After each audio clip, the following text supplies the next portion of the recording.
trazar planetas distantes. Y tu propio vecindario. Mapas estimulados por la aventura, más viejos que la historia registrada. Ahora, la cartografía en Maravillas Modernas.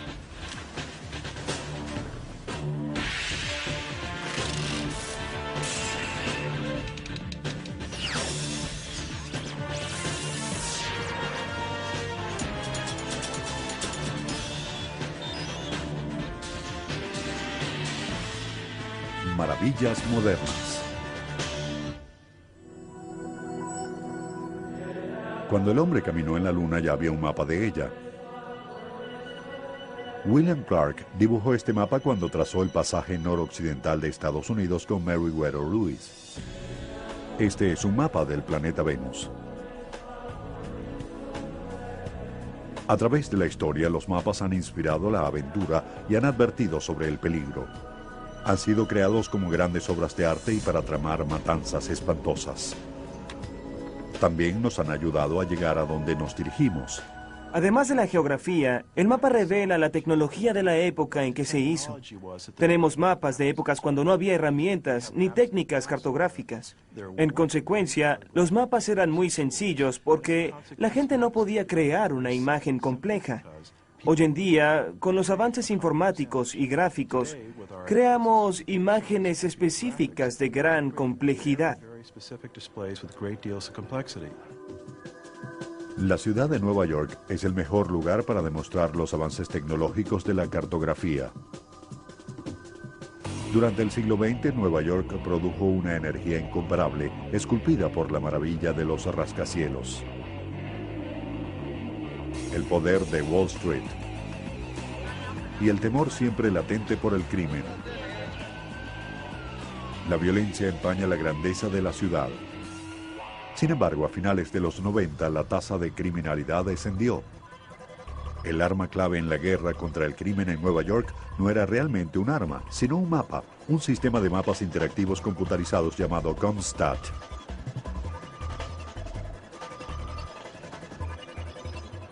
Es revolucionario. La policía de todas partes viene a copiar lo que hacemos. CompStat es parte de la revolución más extraordinaria de mapas desde Colón. La tecnología ha llevado los mapas del papel al ciberespacio. Al igual que los mapas tradicionales, CompStat es la representación geográfica de un área, una exhibición visual de calles e hitos. Pero en vez de ser impreso en papel, es una proyección electrónica. CompStat puede ser visto en el cuarto de control del Departamento de Policía de Nueva York, el centro nervioso desde donde se combate el crimen de la ciudad. Las computadoras que activan a CompStat hacen miles de mapas en uno. Al pulsar un botón o al seleccionar un menú en la pantalla, CompStat puede exponer instantáneamente un despliegue de información criminal actualizada para casi todas las manzanas de la ciudad. Creemos que estos mapas y la forma como los usamos a través del sistema CompStat ha generado la reducción del crimen en Nueva York. Todo tipo de crimen es representado por una variedad de iconos, incluyendo rascacielos para atentados, puntos para robos y triángulos o rombos para tráfico de narcóticos. El tamaño del icono representa el número de incidentes. El color indica el turno durante el cual sucedió el crimen.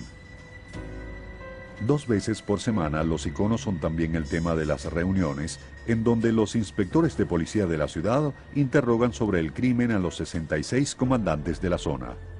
Cuando lo ves en el mapa, saltan a la vista. Podemos decir que hablan. Ves un tiroteo en 2 o 3 cuadras e instintivamente sabemos que algo está pasando. Preguntamos a los mandos quién está involucrado. Preguntamos a narcóticos y con frecuencia se relaciona con narcóticos. Hay una guerra por el control de estas esquinas. Mataron a alguien que intentaba tomar la esquina. El tiroteo de venganza es el otro. Además de señalar el crimen, el mapa CompStat proporciona capas y capas de información visual relacionada con esos crímenes. Por ejemplo, CompStat puede determinar todos los bancos y cajeros automáticos de Nueva York, que son los lugares de mayor actividad criminal.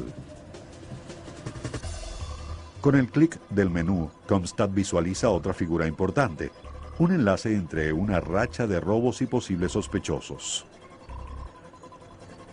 Este es el límite de las jefaturas 67 y 70. Los rombos azules son robos a residencias.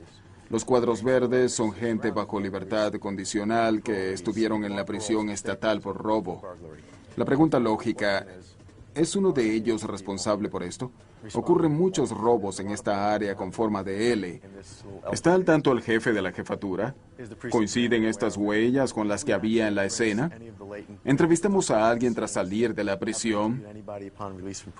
Son las preguntas obvias. Comstat puede incluso mostrar fotografías y videos de ex convictos u otros sospechosos en investigaciones criminales. Si bien la información contenida en los bancos de memoria de Comstat puede obtenerse mediante informes escritos, lo que lo convierte en un éxito es la potencia del mapa. Un mosaico de información que se puede fraccionar por puntos geográficos de referencia.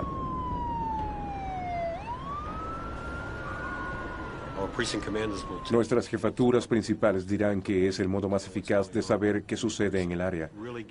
Esto nos da una dirección y enfoque, y para eso se usan los mapas.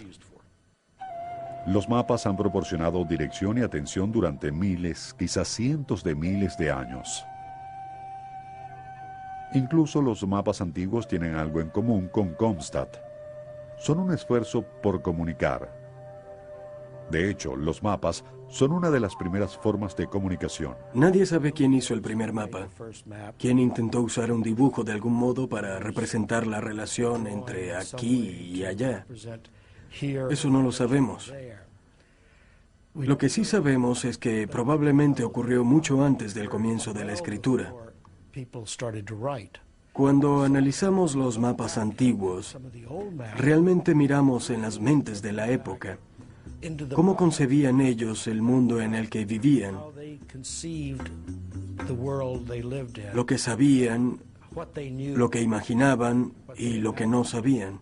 Es otra manera de mirar al desarrollo de la humanidad.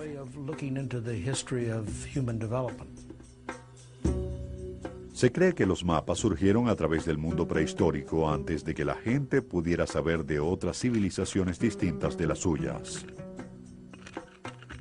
Se han hecho mapas de casi todos los modos concebibles.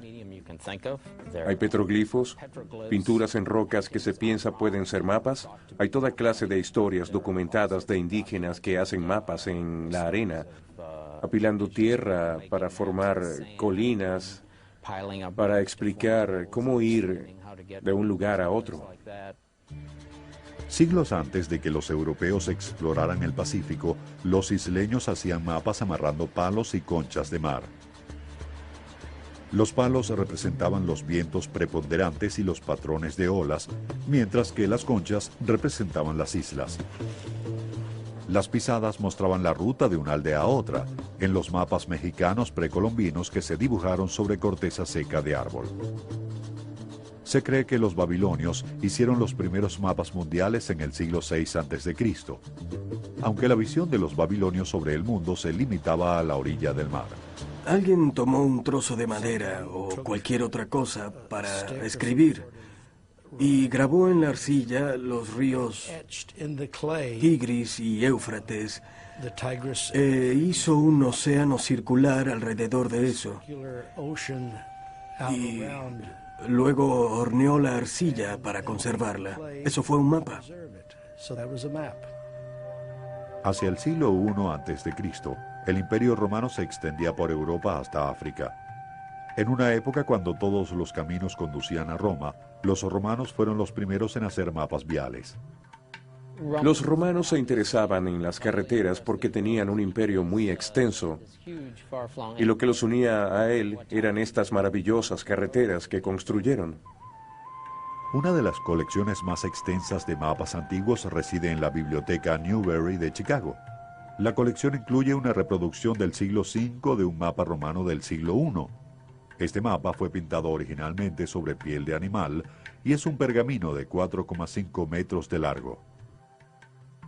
Esto demuestra la red de caminos del imperio desde Europa hasta el cercano oeste, con pequeños cortes irregulares en el camino que indican un día de marcha para calcular cuánto tomaría llegar de un lugar a otro. Los mapas viales romanos extienden la brecha entre los mapas prehistóricos primitivos y aquellos que se basarían en principios científicos. No obstante, una revolución cultural suprimiría la elaboración de mapas científicos por cientos de años. Este país debe comprometerse a lograr su meta de que antes del fin de esta década, un hombre llegue a la Luna y regrese a salvo a la Tierra. Con esas palabras históricas, el presidente John F. Kennedy aceleró lo que se convertiría en la segunda era de descubrimientos importantes. Despegó. Ha despegado. Las dos misiones Apolo a la Luna fueron un éxito de la ingeniería y del espíritu humano. Dios los bendiga a todos en la buena tierra. También culminaron en uno de los logros más trascendentales de la historia de la cartografía, el trazado preciso de un área donde el hombre nunca había puesto un pie. Los astronautas Neil Armstrong y Buzz Aldrin nunca habrían podido alunizar a salvo en su módulo lunar sin un mapa exacto de la superficie lunar plagada de cráteres y rocas. Luz de contacto. Detengan los motores. Houston, aquí base Tranquilidad. El Águila ha aterrizado. Los mapas antiguos de la Luna se habían hecho siempre desde la Tierra, desde que en 1610 Galileo miró a través de su telescopio primitivo. Evidentemente, la potencia del telescopio mejoró de forma exponencial hasta el siglo XX, pero para encontrar una superficie segura y suave donde alunizar una nave era necesario observar con más atención. El esfuerzo se llevó 5 años e involucró 3 series distintas de naves espaciales, pero la información más importante para los mapas se obtuvo a partir de 5 satélites sin tripulación lanzados entre 1966 y 1968. Cada uno estaba equipado con 2 cámaras separadas de 70 milímetros. Una cámara tomaba imágenes de grandes angulares para hacer un mosaico de la superficie lunar. La otra cámara, equipada con un teleobjetivo, tomaba imágenes de alta resolución en posibles lugares de alunizaje. Los 5 satélites tomaron alrededor de 1.500 fotografías que se transmitían de regreso a la Tierra para elaborar mapas. Bajo por la escalera ahora. Los astronautas viajaban con versiones de los mapas a menor escala y las usaban para ayudar a orientarse en los lugares de alunizaje. Los exitosos alunizajes abrieron la puerta hacia una nueva gama de posibilidades para la ciencia de la cartografía, pero también se basaban en los principios establecidos en siglos previos. Entre los años 125 y 150, un estudiante griego llamado Ptolomeo se convirtió en el primero en aplicar la ciencia a la elaboración de mapas. Registró sus teorías en un libro titulado Geografía. Enunció los principios científicos de la cartografía, la idea de usar los mapas en escala, la idea de perspectiva, la idea aproximada de coordenadas con cuadros. Lo que tomamos como cosa natural en la cartografía de hoy, lo anunció Ptolomeo. En ese momento él no sabía cómo, ni la gente tenía la habilidad para practicar estos principios.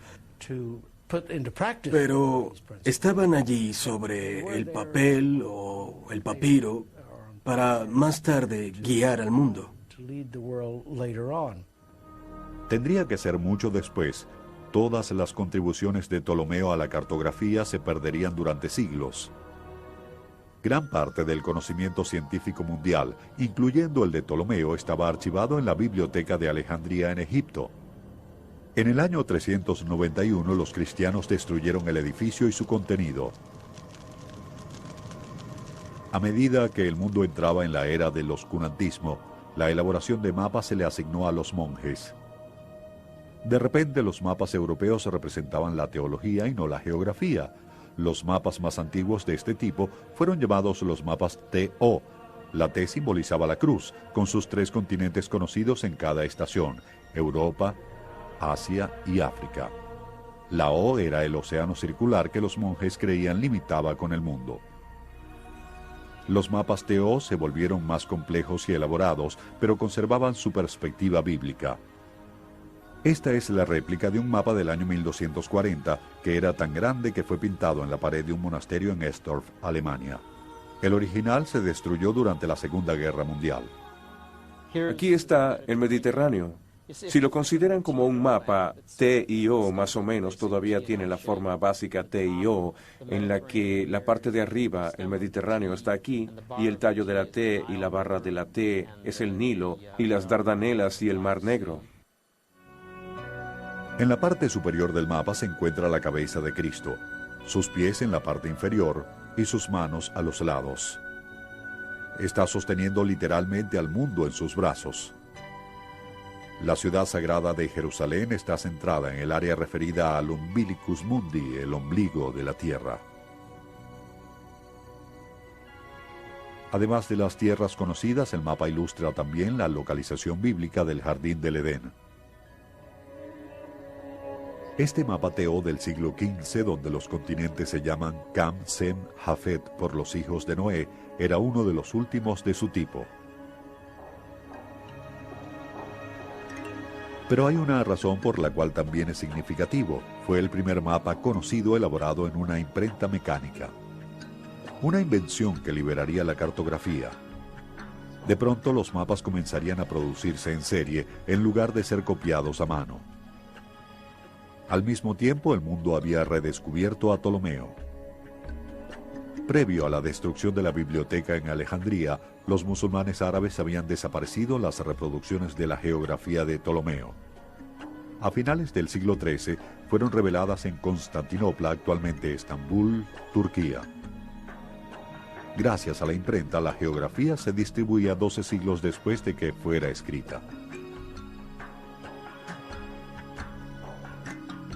Junto con el pensamiento liberado del Renacimiento, el viejo mundo se preparó para descubrir al nuevo mundo.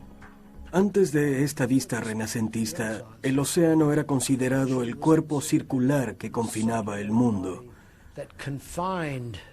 Y algunos sabios en Florencia comienzan a escuchar sobre el mundo lejano y a leer a Ptolomeo.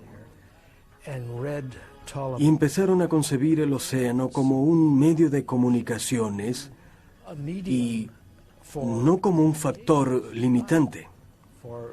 Fue un concepto liberador y se necesita liberación para seguir adelante. Irónicamente, un error de Ptolomeo fue lo que impulsó a Cristóbal Colón a cruzar el Atlántico en busca de un atajo hacia Asia en 1492. Si bien entendía la naturaleza esférica de la Tierra, Ptolomeo subestimó drásticamente su circunferencia. Esta es una copia reducida de un globo terráqueo hecho en Alemania en 1492. Dudo que Colón haya visto este globo, cuyo original ahora está en Nuremberg, pero sí pudo haber visto algo parecido, ya que Ptolomeo subestimó el tamaño de la Tierra, el diámetro de la Tierra. Él sobreestimó la extensión del Mediterráneo y toda la extensión de Asia. Cuando hacemos un mapa de un enorme continente en un globo tan pequeño, terminamos con una distancia muy corta entre España aquí y Japón aquí. Creo que esto demuestra lo que Colón tenía en mente cuando navegó desde el oeste hasta España, cruzando el Atlántico. Se encontró con algunas islas, las cuales asumió estaban fuera de la China continental. Él pasó el resto de su carrera, sus siguientes 3 viajes, buscando descubrir el continente que creía estaba allí. Colón posiblemente embarcó en las Bahamas creyendo que era Asia. Por si fuera poco, cuando otro explorador llamado Américo Vespucio especuló inicialmente que Colón había encontrado otro continente, el prominente cartógrafo Martin Waldseemüller la bautizó como América en honor de Vespucio y no a Colón. El nombre caló.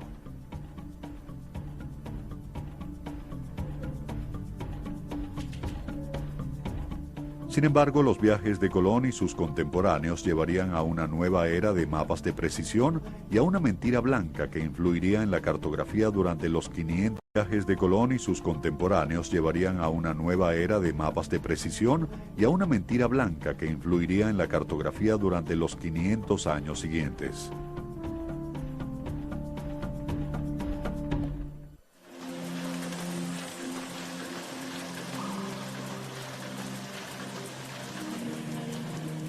El Estudio Geológico de los Estados Unidos en Reston, Virginia, es la entidad elaboradora de planos más avanzada y prolífica que el mundo haya visto.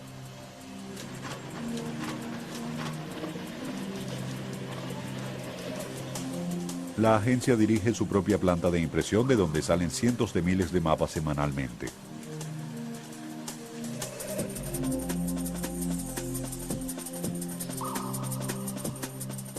Las pilas de mapas de 90 kilogramos se colocan con facilidad sobre una cama de aire antes de recortarlas al tamaño final en una cortadora automática.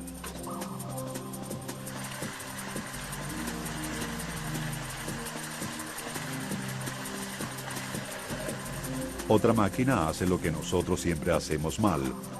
Dobla los mapas con pliegues exactos y ordenados. Pero hay una verdad sobre la cartografía que ninguna máquina ni tecnología puede cambiar. Un mapa es como cualquier hecho humano. Tiene fallas. Hay que tener en cuenta al mirar un mapa que es una concesión. Si vamos a tener un mapa totalmente fiable y preciso de la realidad, tendría que ser en la escala del 1 al 1, lo cual frustra su propósito. Cada mapa contiene una mentira geográfica, una falla que nace de tratar de proyectar la geografía de un mundo redondo en una superficie plana. La mentira más común y más difundida en la cartografía se llama el problema de Groenlandia. En muchos mapamundis, la isla de Groenlandia aparece del mismo tamaño que América del Sur. La razón data de la época después de los viajes de Cristóbal Colón al Nuevo Mundo. La invasión europea en la América generó una demanda por mapas de navegación exactos. Los cartógrafos aún luchaban contra la precisión. Podían dibujar formas de masas terrestres basadas en la observación de los exploradores, pero su problema era la proyección. Una representación direccional exacta de un mundo redondo en un pedazo plano de papel. En 1569, un geógrafo flamenco llamado Gerardus Mercator utilizó las matemáticas y su intuición para desarrollar un nuevo sistema de proyección. Uno que no solo serviría a los peregrinos cuando navegaron a América 50 años después, sino que también sería una de las proyecciones más populares durante los 500 años siguientes.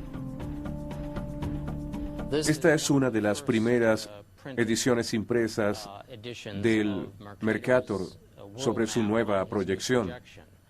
Básicamente este es el mapamundi rectangular que la mayoría de nosotros hemos visto en libros y atlas y que cuelga de las paredes de nuestros colegios.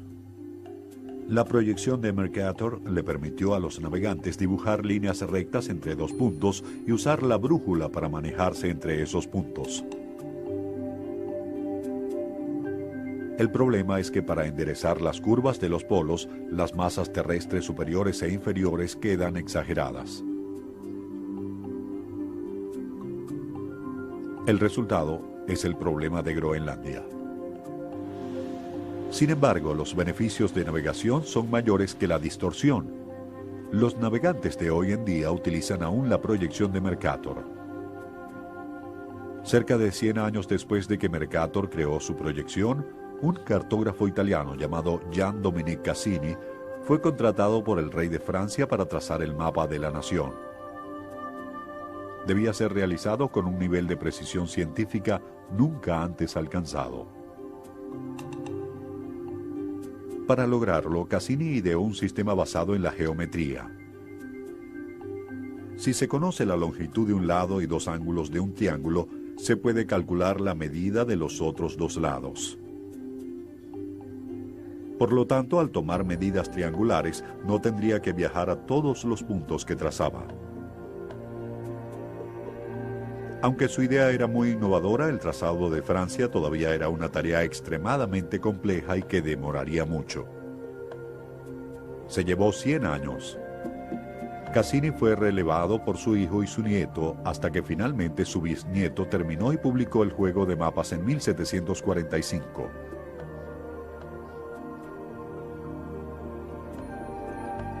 Este mapa triangulado proporciona las bases para los mapas topográficos a gran escala. Entonces, los reyes de Francia, justo cuando perdieron su reino por la Revolución, finalmente tuvieron un buen mapa de su reino. Con seguridad, la monarquía francesa no sería la primera en ver sus mapas modificados por la Revolución o la guerra. Pero gracias a Mercator y a Cassini, la cartografía tuvo una nueva base científica en donde registrar el futuro.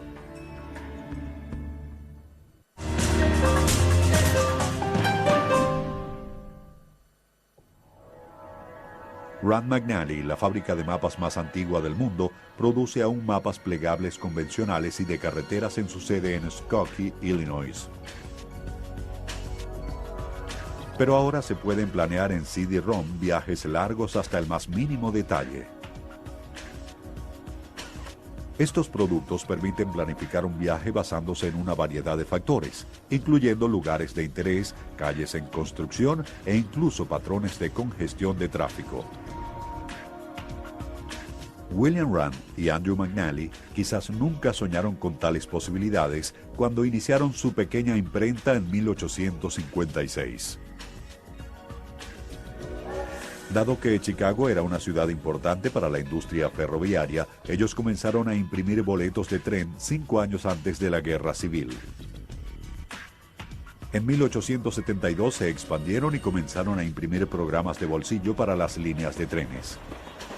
En estos folletos aparecieron por primera vez los mapas Rand McNally. Eran mapas plegables con las rutas de trenes del país. Incluían todas las ciudades pobladas, estaciones de trenes y oficinas postales por cada estado. Pero a finales de 1800, Rand y McNally estaban invirtiendo en otra novedad de transporte, la bicicleta. Comenzaron imprimiendo mapas de bicicletas que mostraban los mejores senderos de las ciudades de todo el país. Poco después, la invención del automóvil anunciaba un nuevo tipo de mapa, la guía de autos fotografiada. Esta es una guía automovilística Rand McNally. Fue un intento a principios del siglo XX para ayudar al automovilista a desplazarse.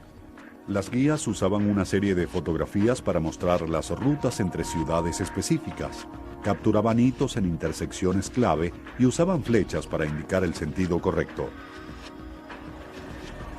De hecho, el hijo del fundador, Andrew McNally II, fotografió la ruta de Chicago a Milwaukee mientras estaba de luna de miel. Sin embargo, las guías de autos fotografiadas pronto darían paso a mapas más familiares. En 1914, a Rand McNally se le pidió que hiciera mapas para las primeras estaciones de servicio en Pensilvania, y esta fue la introducción de McNally a la industria de mapas viales. Con más conductores estadounidenses recorriendo las carreteras, Rand McNally comenzó a imprimir mapas más complejos y atlas viales. Uno de los mayores obstáculos para elaborar el mapa de las carreteras de Estados Unidos era que muchas no tenían nombre o solo se conocían a nivel local. Un dibujante de mapas, Martin Brink, ideó una solución.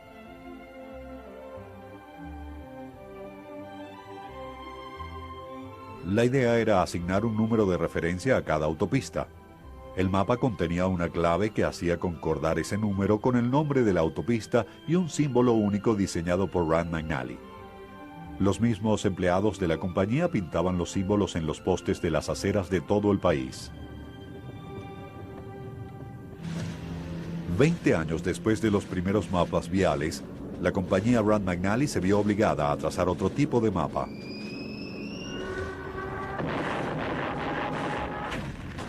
Durante la Segunda Guerra Mundial, los mapas eran importantes en casi todos los aspectos de la batalla. El general Dwight Eisenhower usó un mapa de Mercator para trazar un punto de embarque en la costa francesa en la que sería una de las batallas más decisivas del siglo XX. Adolfo Hitler leyó un mapa y predijo erróneamente que el ataque vendría de otro flanco. Pero desde el principio de la guerra, los estadounidenses en sus hogares, ansiosos por tener noticias, se basaban en la radio y en los mapas. En 1939, 24 horas antes de que las tropas alemanas marcharan hacia Polonia, se agotó el suministro de mapas europeos de Rand McNally.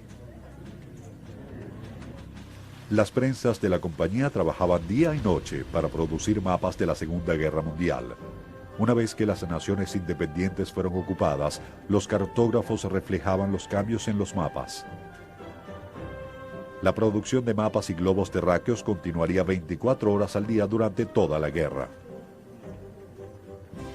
Había un gran interés por parte del público para saber dónde y cuál era el estatus de las batallas, cuál era el estatus de los que ocupaban esa área.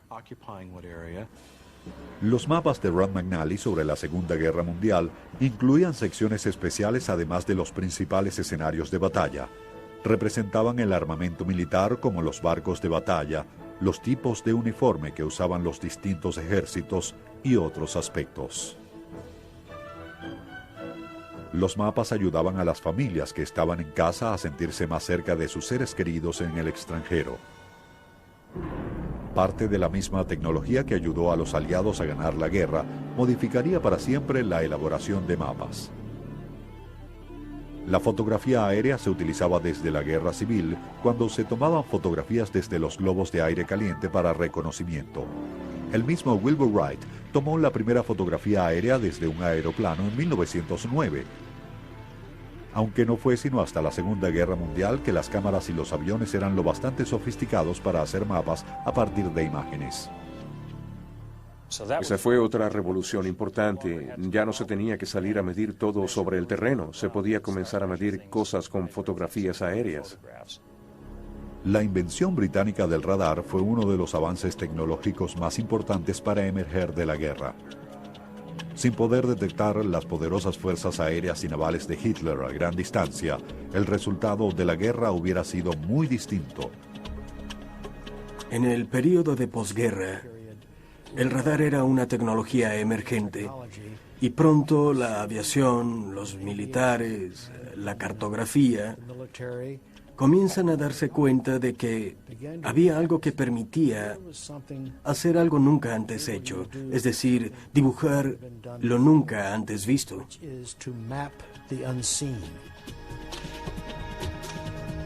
Después de la guerra, los cartógrafos de la milicia estadounidense y de los países latinoamericanos se embarcaron en una importante expedición de cartografía que solo era posible mediante un radar. La mayor parte de la inmensa selva y de las cordilleras de América Central y del Sur nunca se había calculado ni con las herramientas más básicas. Pero ahora, las cuadrillas terrestres podían lanzar señales de radar en objetos alejados y medir la distancia del rebote de dicha señal. Varios equipos de cartógrafos estadounidenses y latinoamericanos entrevistaron a nativos para conocer los nombres de regiones poco conocidas y nunca antes cartografiadas. Si bien la tecnología del radar permitió trazar el mapa de estas secciones remotas de la Tierra 50 años después, el radar avanzaría para trazar otros mundos. Este es un vuelo simulado sobre Venus. También es un mapa topográfico exacto, creado combinando gráficos computarizados con un radar a bordo de la sonda espacial de la NASA, Magallanes.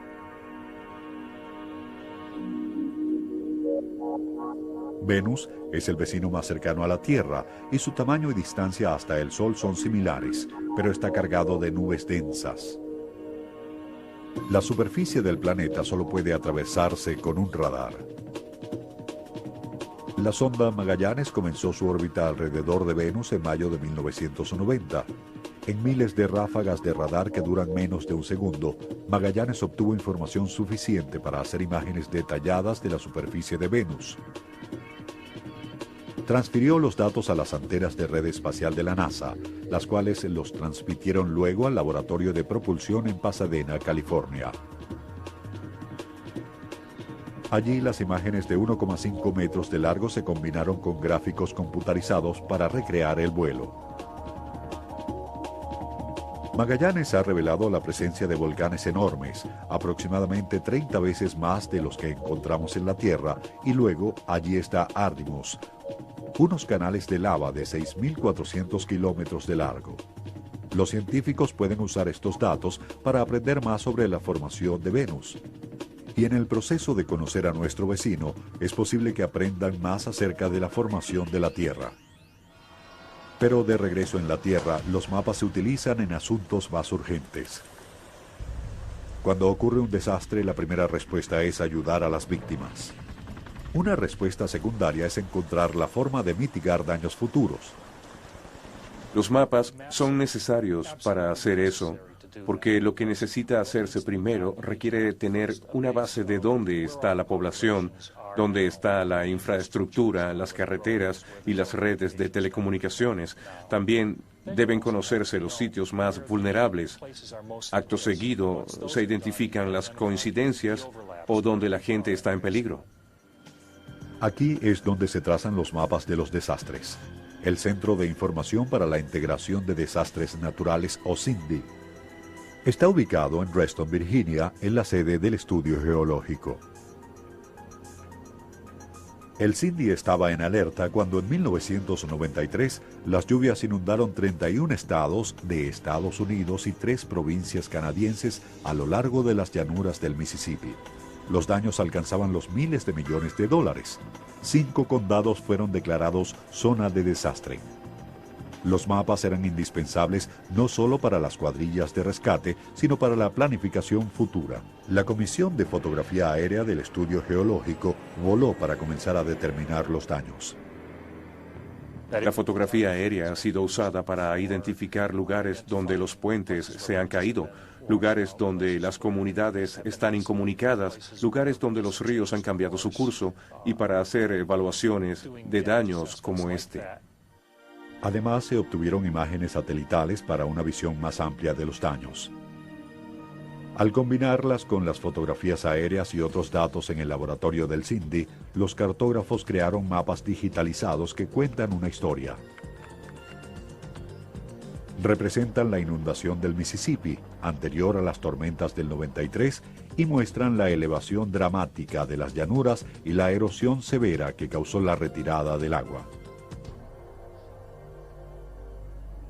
Estos mapas no solo ayudarán a restaurar las llanuras, sino también en el planeamiento futuro de las ciudades y casas. Estas técnicas de elaboración de mapas no solo se utilizan durante los desastres. El estudio geológico actualiza los mapas constantemente para reflejar los cambios geográficos. Los cartógrafos del estudio geológico analizan constantemente la calidad de las nuevas franjas de fotografías aéreas que se toman en todo el país. Luego se corrigen óptimamente por cualquier distorsión que causare el paisaje, la refracción de la luz o el lente de la cámara. El resultado es una ortofotografía digital. Un mapa fotográfico con medidas correctas. La ortofotografía se coloca sobre un gráfico digital, una imagen escaneada de un mapa más antiguo. Los cartógrafos pueden modificar las líneas en el gráfico de barrido para hacer coincidir los cambios geográficos que aparecen en la ortofotografía. Luego se reimprimirá el mapa anterior con las correcciones ya hechas.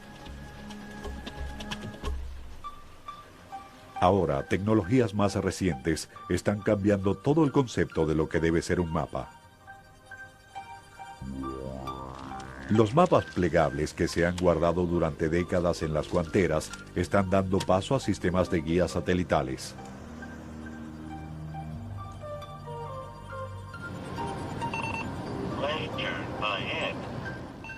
Más que un simple mapa, se trata de una suerte de copiloto.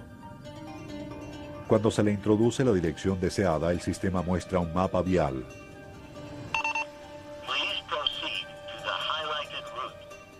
muestra la posición actual del automóvil, las calles del entorno inmediato y la dirección a dónde ir. Una vez que el automóvil está en movimiento, aparecen flechas en la pantalla fáciles de leer, mientras una voz advierte al conductor acerca de las curvas que se avecinan. El sistema puede también proporcionar un mapa en tiempo real de la ruta del automóvil. Un triángulo en movimiento indica la posición real del automóvil. Algunos productos como el copiloto Magallanes proporcionan también un directorio de puntos de interés tales como restaurantes. Al seleccionar una categoría de ubicación, el sistema mostrará las posibilidades cercanas y luego lo guiará hasta su elección. Todo esto es posible gracias a 24 satélites que componen el Sistema de Posicionamiento Global o GPS. El sistema de posicionamiento global fue un concepto desarrollado por el Departamento de Defensa para permitir localizar mejor sus activos durante la batalla. Es decir, querían localizar con precisión instalaciones y activos de las tropas estadounidenses y para conocer los activos del enemigo. El GPS fue creado en los años 70 y su eficacia se demostró ampliamente en la Guerra del Golfo en 1991.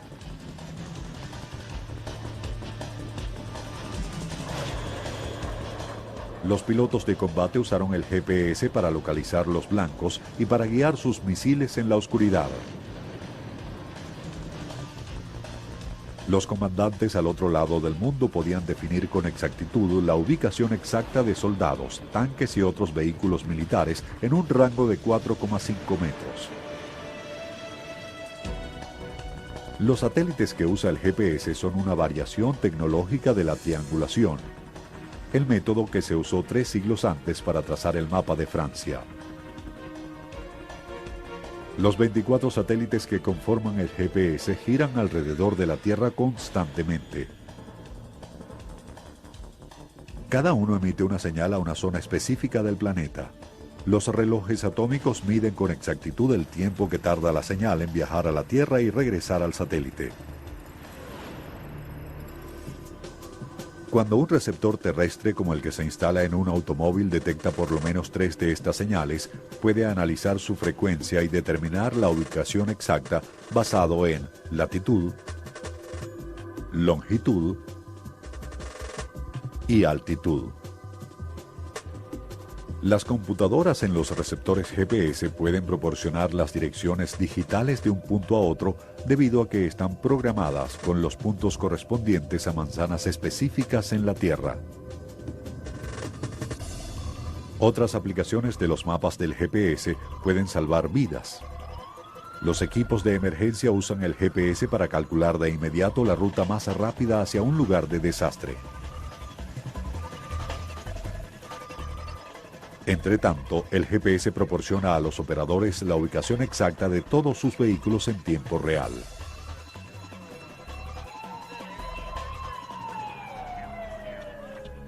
Los mapas de hoy en día ya no son los dibujos e ideas de una persona o dos que salieron a explorar. Ya son la culminación de 1000 o 2000 años de tecnología que han medido la Tierra, que conoce los pueblos sobre lugares en la Tierra y que sigue recabando data sobre la gente y lugares de la Tierra usando la fotografía aérea por medio de satélites. Aún así, la gente sale a usar el método más tradicional y el más clásico de reunir esa información. No hemos perdido el uso de estas tecnologías, sino que le hemos sumado a su uso nuevas tecnologías.